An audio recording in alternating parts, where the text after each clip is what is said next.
तो दोस्तों साढ़े हमसाए दे विच एक तब्दीली आई है, सियासी तब्दीली। और ईरान के नवे सदर मुंतखब हुए ने मसूद पज़शकियान। ये हार्ट सर्जन ने बुनियादी तौर पर। और ईरान के क्लर्जी क्लास नहीं हैगी, मजहबी तबके तो नहीं है, इस्लाह पसंद ने।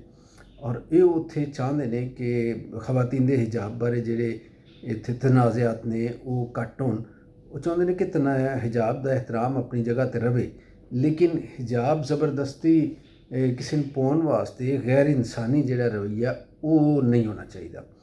फिर उन्होंने भी है कि दुनिया के नाल खुल के तुसी गल करो, अपने मसाइल के उत्ते कारोबार करो, सोसाइटी में लिबरल करो। जिहड़े उत्ते सोशल मीडिया ते समाजी सतह के उत्ते कई पाबंदियां ने समाज दे विच, वो चाहते हैं कि वो नरम होण ते सोसाइटी जिहड़ी पहले नालों ज़्यादा खुली डुली थोड़ी जी होवे, आज़ादी दे नाल मौजूआत दे उत्ते तुसी गल कर सको, उत्थे अपने सियासी हकूक की गल कर सको। ये इस्लाह पसंद जिहड़े ने ये उन्हों का कॉन्सैप्ट है वे सियासत के हवाले नाल। तो ये सारिया चीज़ां मसूद पज़शकियान की जी सियासत है उनके वास्ते चैलेंज भी थोड़े जे आएंगे।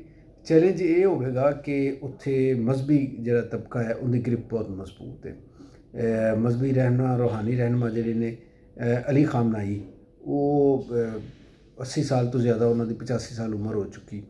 और उत्थे उन्होंने मुतबादल या जानशीन जिहड़े उनका भी मामला उठन वाला है।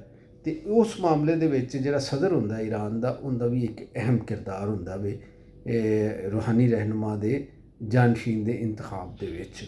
ते ईरानी माशरे नूं एक बैनुल अक़वामी भी चैलेंज हैगा वे। बैनुल अक़वामी चैलेंज है कि 2015 दे विच जिहड़ा उन्होंने मुआहदा कीता सी एटमी प्रोग्राम के हवाले नाल 5+1 जिहड़ियां दुनिया दी ताकतां हैगियां ने वड्डियां ताकतां उन्हां दे नाल। तो उन्होंने सदर डोनाल्ड ट्रंप जो आए तो उन्होंने उस मुआहदे दे विचों निकल गए। तो वो भी एक चैलेंज है उन्होंने वास्ते कि नवे सिरे के ट्रैक पर लियाउणगे अपने एटमी प्रोग्राम में किमें अगे। ज़ाहिर ईरान कहता कि मैं पुरअमन मकासद वास्ते वो कर रहा, लेकिन बहरहाल उनके उत्ते एटमी जड़ियाँ दुनिया दी ताकतां ने उन्होंने एतमाद च लैके तो अगे वधना पेगा। एक तो ये दूसरा उन्होंने ये चैलेंज होगा कि इस खिते और रीजन दे विच अरब ममालिक जिहड़े ने वो ईरान नूं अपना हरीफ समझते रहे हैं। हुण जो एक इस्लाह पसंद सदर आएगा तो जी प्रॉक्सीज़ कही जांदियां ने कि मुख्तलिफ अरब मुल्कों के ईरान मुदाखलत करता है और कोशिश करता है कि उत्थों की लीडरशिप के खिलाफ अपने ग्रुप मुनज़म करे। तो इहदे विच कितनी कोई कमी आएगी। तो इस नुकते के उत्ते अरब जी क्यादत हैगी है, खास तौर पर सऊदी अरब UAE वो ईरान के नाल किस तरह बैठ के गल कर सकणगे या किहड़े अमूर के उत्ते अगे पेशरफ्त हो सकती है, ये इन्हां दे अगे एक चैलेंज होएगा। तीसरा जिहड़ा अहम नुकता हैगा भी वो पाकिस्तान के हवाले नाल है। पिछले जिहड़े सदर रईसी सन जिहड़े एक हैलीकॉप्टर हादसे दे विच कुछ हफ्ते पहले जिन्हां दा इंतकाल होया और जिन्हां दी इंतकाल की वजह नाल इलैक्शन हुए और मसूद पज़शकियान सदर बने ने उन्हां दी जगह ते। उन्हां दा सदर रईसी चंद दिन पहले ही अपनी मौत तो पाकिस्तान आए सन। और कहा जाता है कि पाकिस्तान के नाल स्ट्रेटेजिक मामला ते कारोबारी सतह के जो तावन है उन्होंने बढ़ाने वास्ते वो किसी अहम मनसूबे के उत्ते गल कर रहे सन। ये मनसूबे के कुछ जिहड़े सी तलक वो रशिया नाल भी सी और उत्थों दे चाइना नाल भी सी। तो ये सारे रीजन की डिवेलपमेंट वास्ते उन्होंने पेश नज़र एक प्लान हैगा सी। हुण ये भी वेख्या जाएगा कि मसूद पज़शकियान जिहड़े आए ने ये उस प्रोजैक्ट नूं उस तावन नूं अगे किन्ना कुछ वधांदे ने। फिर ये भी गल आवेगी कि जिहड़ी पाकिस्तान ते ईरान के दरमियान गैस पाइपलाइन है और अमरीकी पाबंदियों की वजह नाल जिहदे उत्ते ज़्यादा अगे काम नहीं हो पाया और रुकिया होया काम, उस हवाले नाल की हिकमत अमली इख्तियार करते हैं। पाकिस्तान और ईरान के अंदर दोवां के दरमियान एक अंडरस्टैंडिंग ऑलरेडी हैगी है कि बाहमी तजारत जी बार्टर सिस्टम के तहत हो, यानी चीज़ के बदले चीज़ डॉलर की बजाय कोई नहीं, या फिर अपनी लोकल करंसियां तजारत हो।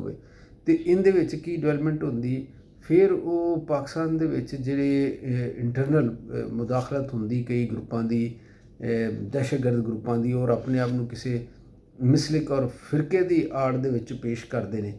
तो इस हवाले नाल मसूद पज़शकियान जिहड़े ने उन्हां दी हिकमत अमली की होंदी, ये एक बैनुल अक़वामी सतह के उत्ते खिते की सतह पर तो पाकिस्तान ईरान की सतह के उत्ते जिहड़े मामला सन उन्हां दे ये असीं उहदे उत्ते गल कीती। ਫਿਰ ਇਹ ਵੀ ਗੱਲ ਅਸੀਂ ਪਿੱਛੇ ਨਜ਼ਰ ਰੱਖੀਏ ਕਿ ਉਹ ਬੁਨਿਆਦੀ ਤੌਰ 'ਤੇ ਹਾਰਟ ਸਰਜਨ ਨੇ। ਹਾਰਟ ਸਰਜਨ ਜਿਹੜਾ ਹੈ ਉਹ ਇੱਕ ਮਿਡਲ ਕਲਾਸ ਦੀ ਨੁਮਾਇੰਦਗੀ ਕਰਦੇ ਨੇ, ਪ੍ਰੋਫੈਸ਼ਨਲ ਮਿਡਲ ਕਲਾਸ ਦੀ। ਈਰਾਨ ਦੇ ਵਿੱਚ ਆਮ ਤੌਰ 'ਤੇ ਇੰਝ ਆ ਜਾਂਦੀ ਕਿਆਦਤ, ਜਿਵੇਂ ਅਸੀਂ ਅੱਗੇ ਵੀ ਮਹਿਮੂਦ ਅਹਿਮਦੀਨੇਜਾਦ ਵੇਖਿਆ ਕਿ ਉਹ ਬੜੇ ਥੱਲੇ ਸਤ੍ਹਾ, ਉਹ ਵੀ ਮਿਡਲ ਕਲਾਸ ਦੇ ਨੁਮਾਇੰਦੇ ਸਨ। ਅਤੇ ਵਿੱਚ ਕਈ ਵੀ ਆ ਜਾਂਦੇ ਨੇ ਐਸੇ ਸਦਰ ਜਿਹੜੇ ਬਹੁਤ ਪੈਸੇ, ਜਿਵੇਂ ਰਫਸਨਜਾਨੀ ਸਨ, ਉਹ ਬੜੇ ਪੈਸੇ ਵਾਲੇ ਸਨ। ਅਤੇ ਸੋ ਇਹ ਜਿਹੜੀ ਮਿਡਲ ਕਲਾਸ ਹੈ ਇਹ ਬੁਨਿਆਦੀ ਤੌਰ 'ਤੇ ਮਹਿਰੂਮ ਹੁੰਦੀ, ਔਰ ਇਹ ਆਪਣੀਆਂ ਮਹਿਰੂਮੀਆਂ ਦੂਰ ਕਰਨ ਵਾਸਤੇ ਜਿਹੜੀਆਂ ਕੁਝ ਪਾਬੰਦੀਆਂ ਹੁੰਦੀਆਂ ਨੇ ਸਟੇਟ ਦੀਆਂ, ਉਹਨਾਂ ਦੇ ਅੰਦਰ ਰਿਲੈਕਸੇਸ਼ਨ ਚਾਹੁੰਦੀ, ਔਰ ਇਹ ਚਾਹੁੰਦੀ ਹੈ ਕਿ ਮਿਡਲ ਕਲਾਸ ਦੇ ਉੱਤੇ ਜਿਹੜੀ ਇਕਦਾਰ ਔਰ ਮਜ਼ਹਬ ਔਰ ਸੁਸਾਇਟੀ ਦੀ ਕਦਾਮਤ ਦੀਆਂ ਜਿਹੜੀਆਂ ਐਸੀਆਂ ਪਾਬੰਦੀਆਂ ਹੁੰਦੀਆਂ ਜਿਹੜੀ ਮਿਡਲ ਕਲਾਸ ਨੂੰ ਮੂਵ ਕਰਨ 'ਤੇ, ਅੱਗੇ ਵਧਣ 'ਤੇ ਰੋਕਦੀਆਂ ਨੇ, ਉਹਦੇ ਵਿੱਚ ਨਰਮੀ ਲਿਆਂਦੀ ਜਾਵੇ। ਅਤੇ ਇਹ ਇਸਲਾਹ ਪਸੰਦ ਜਿਹੜੇ ਨੇ ਇਹਦੇ ਵਾਸਤੇ ਕਾਫੀ ਕੋਸ਼ਿਸ਼ ਕਰਦੇ ਰਹੇ ਨੇ। ਈਰਾਨ ਦੇ ਵਿੱਚ ਬੜੇ ਮੁਜ਼ਾਹਰੇ ਵੀ ਹੁੰਦੇ ਰਹੇ ਨੇ। ਅਤੇ ਹੁਣ ਜਦੋਂ ਕਿ ਇਸਲਾਹ ਪਸੰਦ ਜਿਹੜੇ ਉਹ ਇੱਕ ਸਦਰ ਬਣ ਗਿਆ ਈਰਾਨ ਦਾ, ਅਤੇ ਫਿਰ ਉੱਥੇ ਉਹਦੇ ਕੀ ਤਬਦੀਲੀਆਂ ਆਉਣਗੀਆਂ, ਇਹ ਅਹਿਮ ਇੱਕ ਰਹੇਗੀ ਗੱਲ।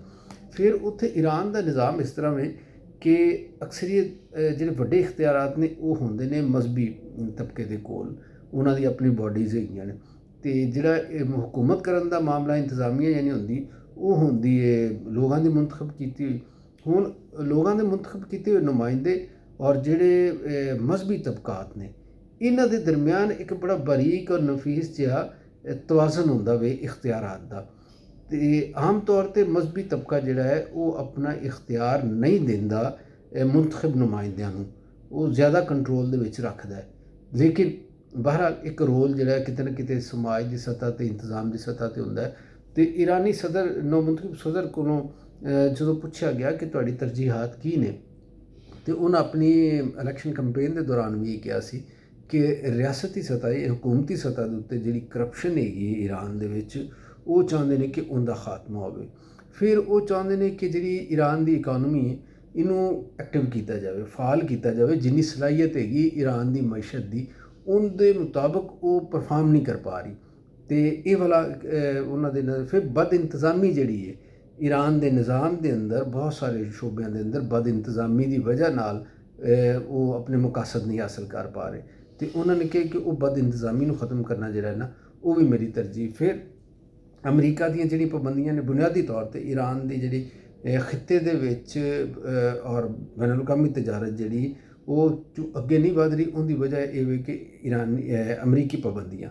ਅਤੇ ਨਵੇਂ ਸਦਰ ਇਹ ਕਹਿੰਦੇ ਨੇ ਕਿ ਮੇਰੀ ਕੋਸ਼ਿਸ਼ ਹੋਵੇਗੀ ਕਿ ਉਹਨਾਂ ਪਾਬੰਦੀਆਂ ਦਾ ਖਾਤਮਾ ਕੀਤਾ ਜਾਵੇ। ਫਿਰ ਇਹ ਵੇਖਿਆ ਜਾ ਰਿਹਾ ਕਿ ਉਹਨਾਂ ਕੋਲ ਕਿੰਨੀ ਕੁ ਗੁੰਜਾਇਸ਼ ਹੈ ਖਾਰਜਾ ਪਾਲਿਸੀ ਦੇ ਹਵਾਲੇ ਨਾਲ, ਕਿਉਂਕਿ ਖਾਰਜਾ ਪਾਲਿਸੀ ਦੇ ਵਿੱਚ ਜਿਹੜੇ ਰੂਹਾਨੀ ਰਹਿਨੁਮਾ ਹੁੰਦੇ ਨੇ ਗਾਈਡਲਾਈਨਸ ਉਹ ਦਿੰਦੇ ਨੇ। ਜਿਹੜੇ ਖਿੱਤੇ ਦੇ ਮਮਾਲਿਕ ਨੂੰ ਜੋ ਸ਼ਿਕਾਇਤ ਨੇ, ਉਹ ਸ਼ਿਕਾਇਤ ਜਿਹੜੀਆਂ ਨੇ ਸਦਰ ਇਕੱਲੇ ਦੂਰ ਨਹੀਂ ਕਰ ਸਕਣਗੇ, ਉਹਨਾਂ ਨੂੰ ਕਿਤੇ ਨਾ ਕਿਤੇ ਰੂਹਾਨੀ ਰਹਿਨੁਮਾ ਜਿਹੜੇ ਨੇ ਆਇਤੁੱਲਾ ਖਾਮਨਈ, ਉਹਨਾਂ ਦੀ ਜ਼ਰੂਰਤ ਪਏਗੀ, ਉਹਨਾਂ ਨਾਲ ਗੱਲ ਕਰਨੀ ਪਏਗੀ, ਔਰ ਉਹਨਾਂ ਕੋਲੋਂ ਕੁਝ ਦਰਖਾਸਤ ਕਰਕੇ ਅਤੇ ਕੁਝ ਤਰਮੀਮ ਜਿਹੜੀਆਂ ਨੇ ਪਾਲਿਸੀ ਦੇ ਵਿੱਚ, ਉਹਨਾਂ ਵਾਸਤੇ ਜਾਣਾ ਪਏਗਾ। ਅਤੇ ਇਹ ਜਨਾਬ ਸੋਸ਼ਲ ਫਰੀਡਮਸ ਦੇ ਵਕੀਲ ਨੇ, ਵਸੀ ਤਨਾਜ਼ਰ ਦੇ ਵਿੱਚ ਖਾਰਜਾ ਪਾਲਿਸੀ ਚਾਹੁੰਦੇ ਨੇ, ਔਰ ਹਾਰਡ ਲਾਈਨਰ ਜਿਹੜੇ ਨੇ ਇਹ ਉਹਨਾਂ ਦੇ ਹਰੀਫ ਹੈਗੇ ਨੇ। ਅਤੇ ਮਸੂਦ ਪਜ਼ਸ਼ਕਿਆਨ ਜਿਹੜੇ ਨੇ ਇਹ ਹੁਣ ਕਿੰਨਾ ਪਰਫਾਰਮ ਕਰ ਸਕਦੇ ਨੇ, ਕੀ ਦੇਖਾਂਗੇ ਅਗਲੇ ਚੰਦ ਦਿਨਾਂ 'ਚ। ਪਾਕਿਸਤਾਨ ਦੀ ਲੀਡਰਸ਼ਿਪ ਨੇ ਤਾਂ ਨੇਕ ਖਾਹਿਸ਼ਾਤ ਦਾ ਇਜ਼ਹਾਰ ਕੀਤਾ ਹੈ ਉਹਨਾਂ ਨੂੰ, ਔਰ ਪੈਗਾਮਾਤ ਘੱਲੇ ਨੇ।